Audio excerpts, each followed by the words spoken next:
Hi everyone, I'm going to take you through a simple hair up look. For this look, we've already preset the hair and we've added some heat protector and some freehold hairspray. You'll need pintail comb, wide tooth comb. It's good to have a back combing brush as well if you've got one. Some curvy grips. You may need a couple of the elastic bands as well and sectioning clips.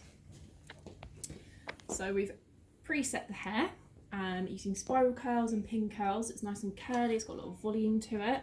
So what I'm going to do first is roughly from about the top of the head, I'm going to just section out our sides so that we're just forgetting about the front for now and we're going to focus on this back. I feel with hair up it's a lot easier just to section the hair out the way, so we don't need to deal with that just yet. So we're going to do a simple look with like maybe a low bun, plaits and twists going into that. So I'm going to start off by sectioning the hair and doing a little bit of back combing, back brushing.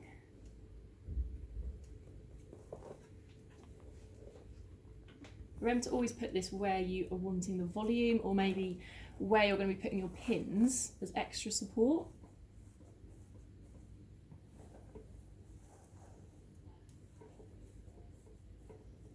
Remember not to knot your client's hair up too much with this.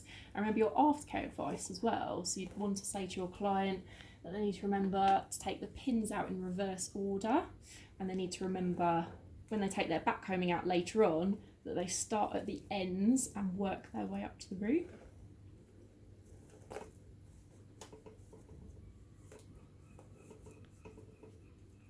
And with back combing it's quite nice to make sure that's nice and supported at the roots, but remember your ends have got to be nice and smooth still, so it looks pretty.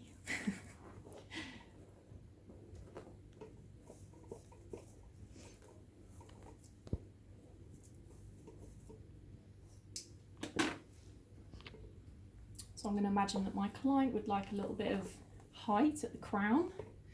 Maybe it's her wedding day, maybe she's going to her prom.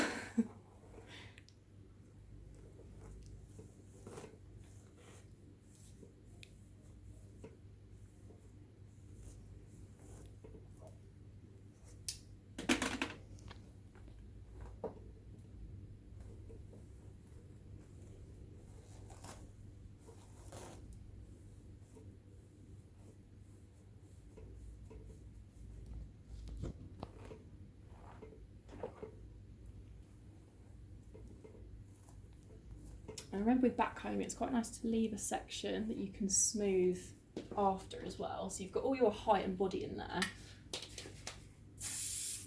but you've got also a nice bit of hair that you can smooth up top.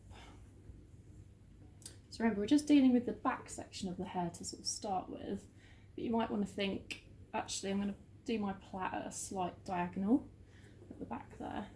So this is when we're going to start to think about our low bun. Maybe we're going to take this top section and pin that in place first. Remember just checking all angles of your hair up that you're happy.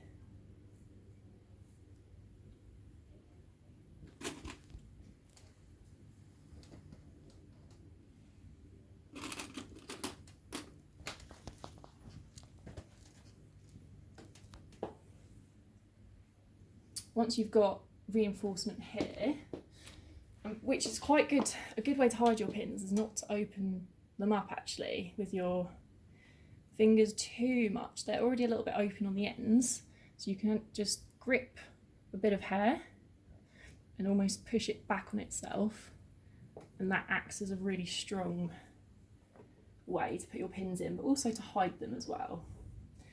So with our bun at the back, I'm just going to take sections of hair and almost just twist them back on themselves and pin in place.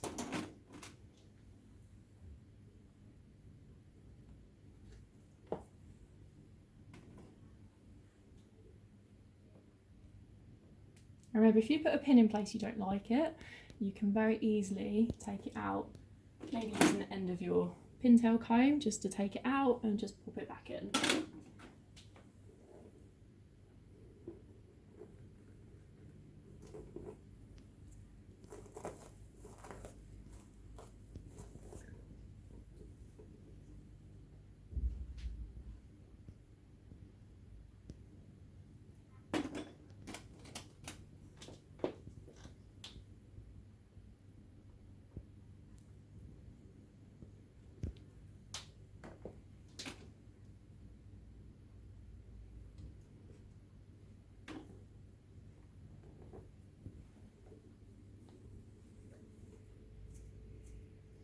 So what I'm doing is really just picking up little sections of hair, giving the ends a bit of a tease, wrapping them up on each other and pinning in place.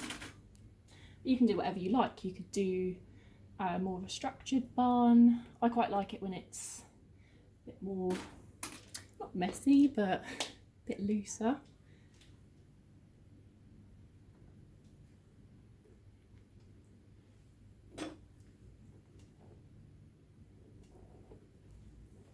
But remember, it's got to be really secure so that if this was your client's wedding, stay in place all day, they wouldn't have any problems with it coming out.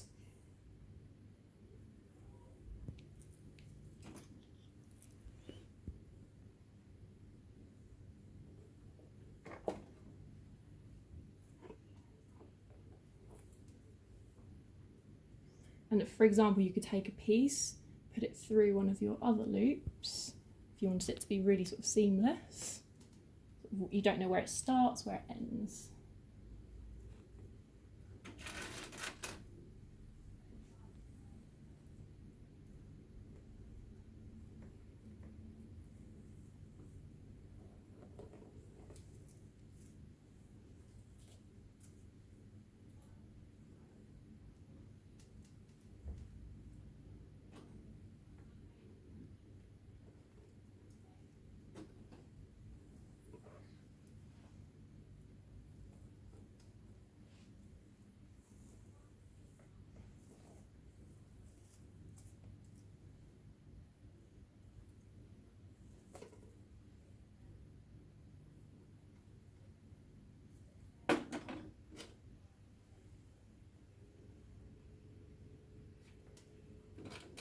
If you think, right, this is a bit loose up here, just literally pop some pins in to reinforce that a bit more.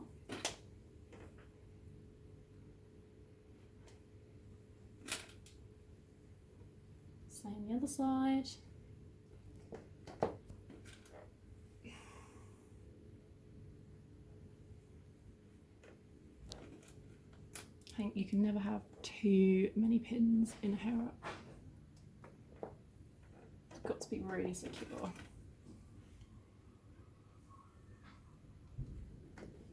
Once you're happy with the back, then let's have a little look at our side. So I think here, it's quite nice to leave a little bit of hair out. That's quite long, but you can always maybe suggest your client to cut some of that away so it's a bit more shaping in the front.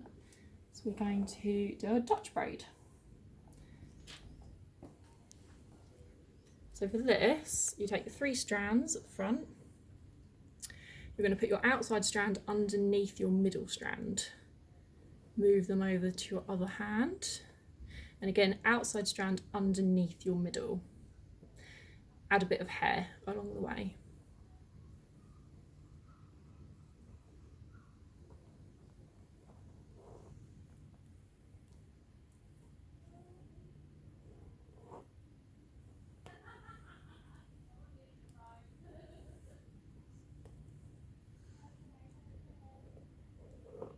Might do an extra video on how to Dutch braid because I know it's quite a popular braid to do, especially in hair up. So you can do this quite quickly. But essentially with a Dutch braid, your outside strands are always twisting underneath your middle strand. Once you've gone all the way to the bottom, what's quite nice is to sort of make it a bit looser, maybe pull it out a little bit.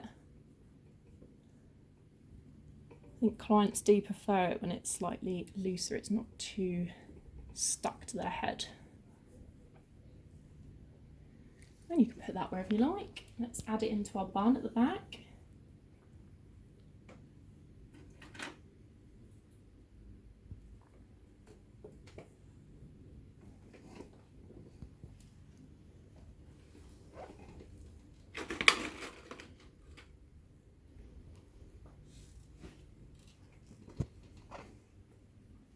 And same the other side, so it's quite good to keep it symmetrical with hair up. Maybe she wants a bit left out here, but we're going to do, this side's going to be a bigger plait because we've got more hair this side. So again, our 3 strands, outside strand going underneath the middle.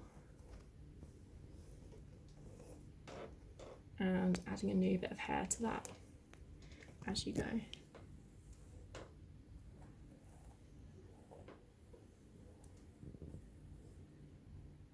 So remember, for those learners that are doing endpoint assessment soon, you need to do a hair up look where you need to do a set. You need to incorporate into your hair up plaits, twists, maybe back combing. Make sure all those pins are hidden. It's really, really secure. So this is maybe something you could do for that.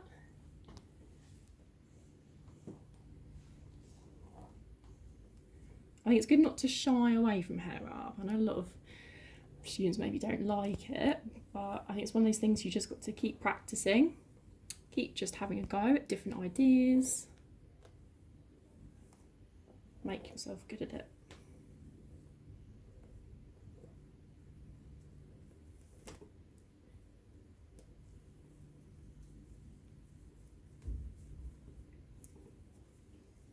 So again, I'm probably going to loosen this out a little bit.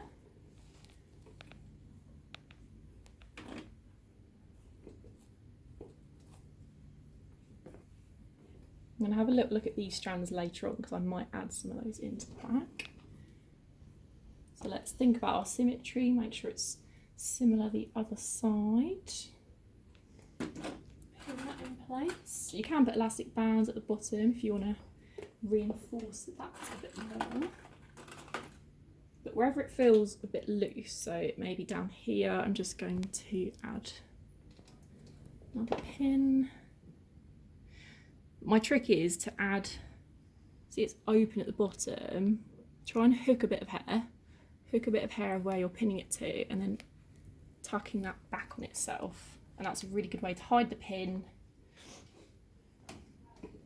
And then maybe with these bits, she might want these cut so they're a bit shorter, or she might want them loosely added in somehow. Someone's blowing their nose.